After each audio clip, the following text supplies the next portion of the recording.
All right, here's the latest update. Things are coming together. We got the... What the? What are you doing? On our way to paint. You stole the paintbrush and now you're painting. Well, it looks good. Let's take a look here. Nice. How did you reach that high? You like painting, don't you? Yeah. All right. Say hi, everybody. Yeah, Mom. Okay, he says hello, Mom.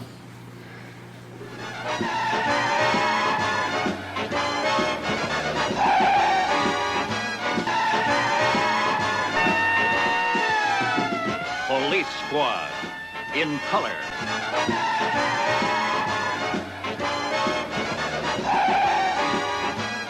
Starring Leslie Nielsen. What we're going to do is I'm going to glue these around the perimeter, kind of like some Euro bracing. I kind of came up with this contraption right here to get the desired height I need so that this will fit in nice and perfect right here within the corners. So I've actually got this one, and this one, which is holding up this guy here and this guy here, which in turn, this one is holding up the ones on the end. So we're going to go ahead and silicone these in, and then obviously everything that's on the inside will get completely tore out. And then I'm going to redo the same thing over there. All right, so last night I put the two pieces of glass together. You're going to see this kind of like a corner overflow box, which is going to get installed right here. So I prepped the two panels last night, put them on a 90-degree angle, put some shim stock underneath, just did a quick temporary glue with the silicone. So those are set up and ready to go. So we're going to get one here, one right there, and the third one is going to go right here. So it's sitting by right now, ready to be picked up. It stood up and put right in its corner. Like a midget at a urinal, I was going to have to stay on my toes. But as I talked about in the last video, we were talking about the bulkheads, and I said, well, there's a little bit of a trick I want to do, and that is I'm going to actually put a real small bead of silicone right here, and then I like to get the wafer wet on both sides. Now, I know you do not need to do this. Actually, some would probably recommend that you don't do this, but we do it here.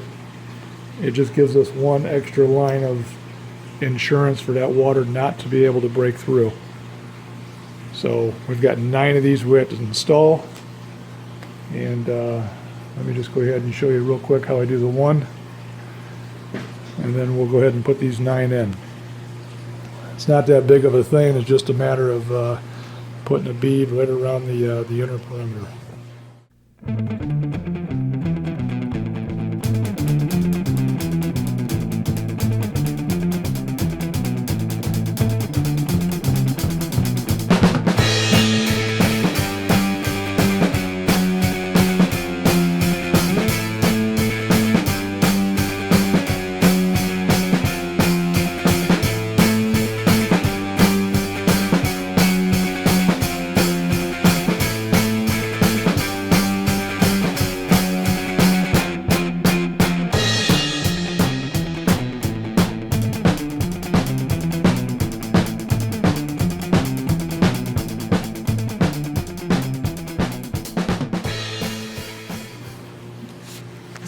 If you get too tight, this wafer washer will actually start to protrude outward, and that's usually a telltale sign that you've gone too tight.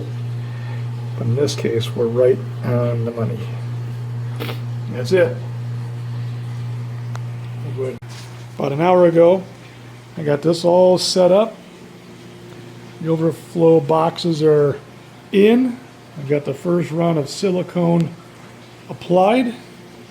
This will be looking pretty good here. And here's the third one right here. Actually, this is where it all starts. So the bulkheads are in.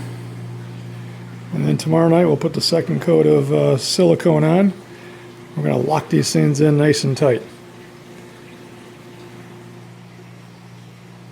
Well, a third box just arrived from Bulk Reef Supply, and what do we got now?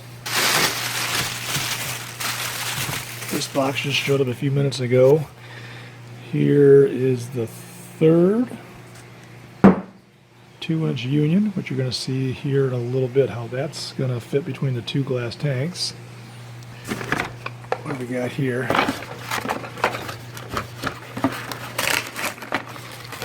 Looks like another 1-inch ball valve. So now we got 5 of those.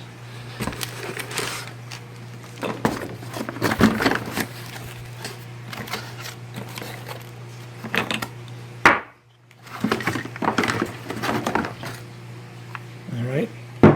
There's another 1.5-inch ball valve. All this stuff is Schedule 80. And here they give you the option. So instead of doing slip like we talked about before, here you can actually pull this off. This jam nut. And obviously convert that right to threads with the adapter. So that's kind of slick. Well, they give you that option right there, which is probably the smarter of the two, because obviously once you glue that pipe in there, that's it. Used to be everything to me. I enjoyed it. Well, who wouldn't? So the more I think about this, I actually might put the adapter there, because it always gives you the ability to break it here in the future. But that is number 3. And here's number 4. I know 2 of these are going to be for right there by the Hammerhead hybrid, which is going to be the main driving motor. So this will be giving me the ability to, if I ever need to break into it on the supply and return lines, the 2 of those are going to go right there. So that's kind of slick. 2 more of those showed up. But here, oh.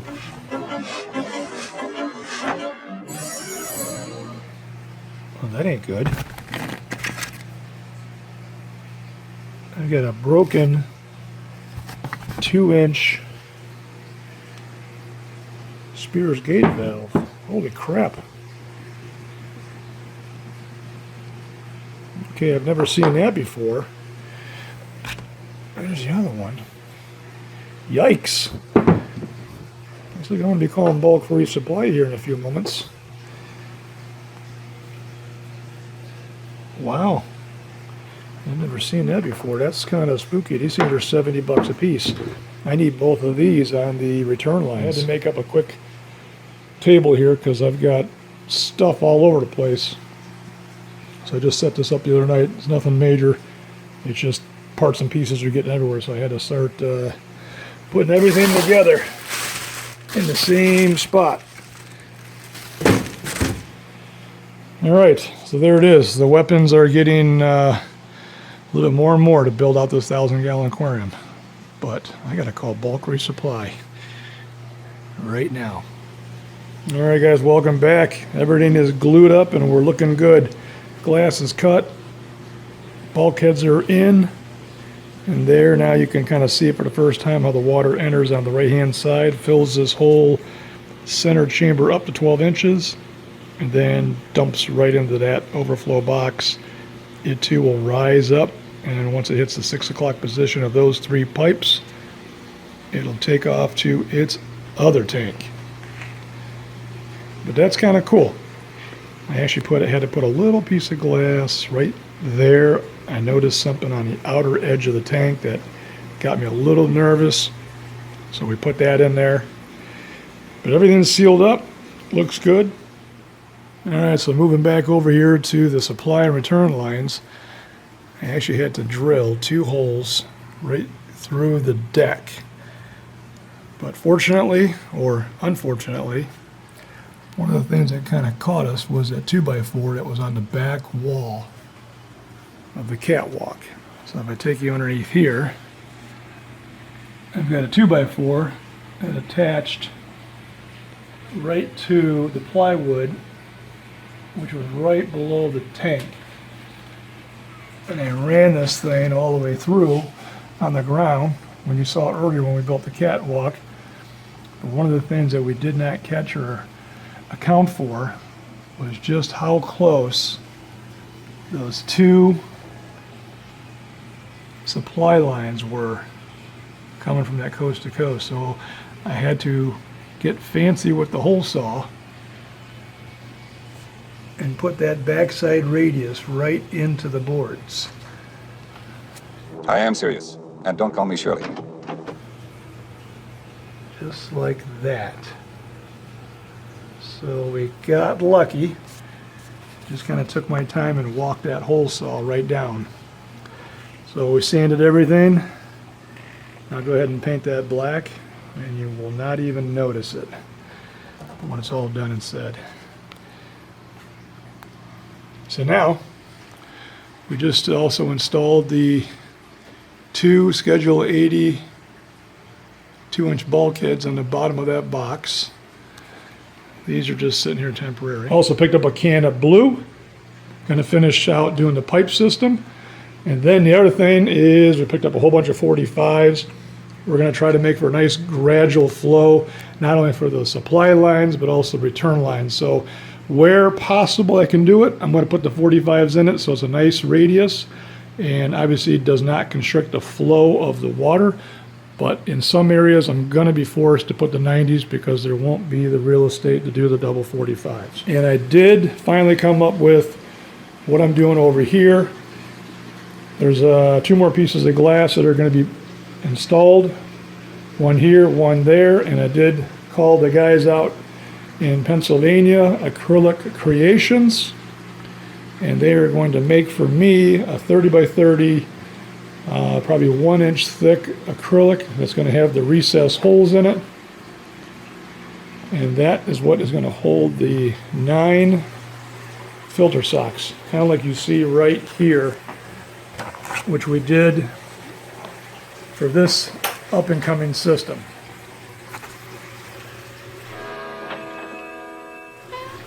Just like that. So when that water obviously comes in, it's nice and even, and it'll flow right over.